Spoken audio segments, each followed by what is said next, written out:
എല്ലാവർക്കും നമസ്കാരം. നമ്മുടെ പുതിയൊരു വീഡിയോയിലേക്ക് സ്വാഗതം.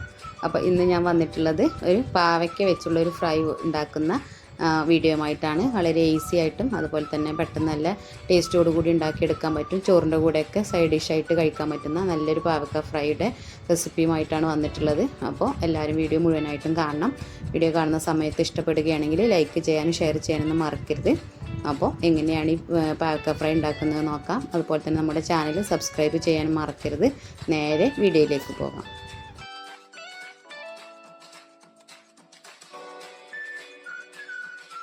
അപ്പോൾ നമ്മുടെ പാവയ്ക്ക ഫ്രൈ ഉണ്ടാക്കുന്നതിന് വേണ്ടി അത്യാവശ്യം വലിയ ഒരു പാവയ്ക്ക തന്നെ ഞാൻ എടുത്തിട്ടുണ്ട്. അത് ഈ രീതിയിലൊന്ന് സ്ലൈസ് ചെയ്തെടുത്തിട്ടുണ്ട്. അധികം കനം ഇല്ലാതെ ഒന്ന് അരിഞ്ഞെടുത്തിട്ടുണ്ട്. ഇനി ഇതിലേക്ക് ഒരു ടീസ്പൂൺ ഉപ്പ് ഞാനിപ്പോൾ ചേർത്ത് കൊടുക്കുന്നുണ്ട്. അതിനുശേഷം നന്നായി ഒന്ന് തിരുമ്മി ഒരു അരമണിക്കൂർ വെച്ച് കഴിഞ്ഞാൽ പാവയ്ക്കയിലുള്ള കയ്പ്പൊക്കെ ഒന്ന് പോയി കിട്ടും. അപ്പോൾ ജസ്റ്റ് ഒന്ന് നല്ലോണം ഒന്ന് മിക്സ് ചെയ്ത് ഒരു അരമണിക്കൂർ വെക്കണം. അതിന് ശേഷമാണ് ഇത് മസാലയൊക്കെ തേച്ച് ഫ്രൈ ചെയ്തെടുക്കുന്നത്. അപ്പോൾ അരമണിക്കൂറിന് ശേഷം നമുക്ക് മസാല ഉണ്ടാക്കാം. ഈ മസാല ഉണ്ടാക്കുന്നതിനായി ഒരു 1.5 ടീസ്പൂണ് കാശ്മീരി മുളക് പൊടി എടുത്തിട്ടുണ്ട്. അതുപോലെ തന്നെ ഒരു 1/2 ടീസ്പൂൺ മഞ്ഞൾപ്പൊടി, 1/2 ടീസ്പൂണോളം കുരുമുളക് പൊടി, 1/4 ടീസ്പൂണ് വലിയ ജീരകത്തിൻ്റെ പൊടി, പിന്നീട് 1.5 ടീസ്പൂണോളം കോൺഫ്ലോർ, അതുപോലെ തന്നെ ഒരു 1/2 ടീസ്പൂണ് വിനീഗർ.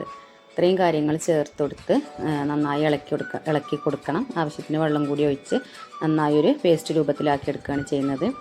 അപ്പോൾ ഇതിൻ്റെ കൂട്ടത്തിലൊരു കാര്യം ഞാൻ ഇടാൻ മറന്നിട്ടുണ്ടായിരുന്നു, ഇഞ്ചി വെളുത്തുള്ളി പേസ്റ്റ്.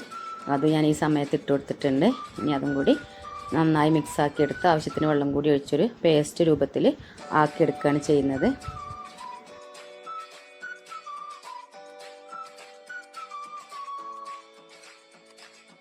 ഇനി ഉപ്പ് പുരട്ടി മാറ്റി വെച്ചിട്ടുണ്ടായിരുന്ന പാവക്കായ് മസാലയിലേക്ക് ഇട്ട് കൊടുക്കുകയാണ് ചെയ്യുന്നത്.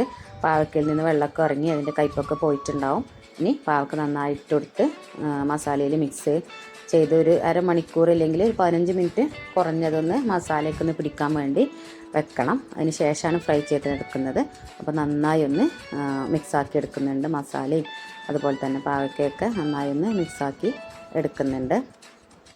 മസാല ഉണ്ടാക്കിയ സമയത്ത് ഞാൻ ഉപ്പ് ചേർത്തെടുത്തിട്ടുണ്ടായിരുന്നില്ല. ഓൾറെഡി നമ്മൾ ഉപ്പ് പുരട്ടി വെച്ചതുകൊണ്ട് അപ്പോൾ വെള്ളത്തിൽ കുറേയൊക്കെ പോയിട്ടുണ്ടായിരുന്നു. അപ്പോൾ ഞാനൊന്ന് ടേസ്റ്റ് ചെയ്ത് നോക്കിയപ്പോൾ കുറച്ച് ഉപ്പിൻ്റെ കുറവുണ്ടായിരുന്നു. ഈ സമയത്ത് കുറച്ച് ഉപ്പും കൂടി ഒന്ന് ചേർത്ത് കൊടുത്തിട്ടുണ്ട്. ഇനി ഇതൊന്ന് മൂടി വെക്കാം.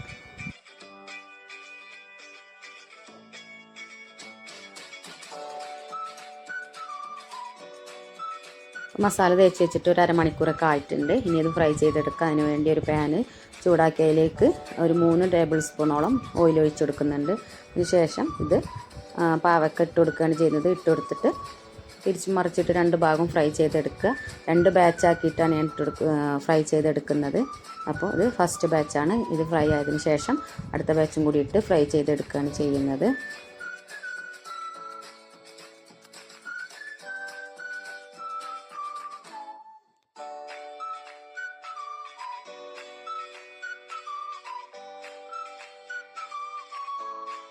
അപ്പോൾ ആദ്യം ഇട്ട് കൊടുത്തത് ഫ്രൈ ആയി വന്നിട്ടുണ്ട്. ഇനി ഇതിൽ നിന്ന് കോരി മാറ്റി അടുത്ത ബാച്ചും കൂടി ഇട്ട് കൊടുത്ത് ഫ്രൈ ചെയ്തെടുക്കാം.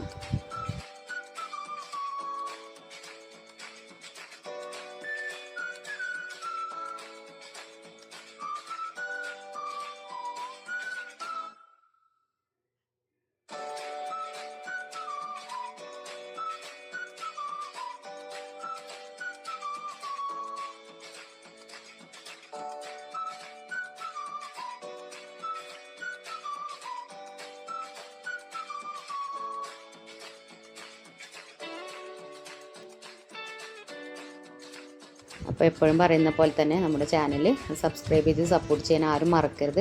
അതുപോലെ തന്നെ വീഡിയോ ഒക്കെ ഇഷ്ടമായിട്ടുണ്ടെങ്കിൽ ലൈക്ക് ചെയ്യാനും ഷെയർ ചെയ്യാനൊന്നും മറക്കരുത്.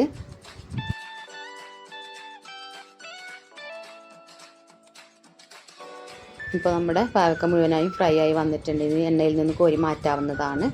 അപ്പോൾ എല്ലാവർക്കും വീഡിയോ ഇഷ്ടമായി എന്ന് കരുതുന്നു. ഇനി വീണ്ടും അടുത്ത പുതിയൊരു വീഡിയോയുമായിട്ട് കാണാം. അതുവരേക്കും താങ്ക് യു.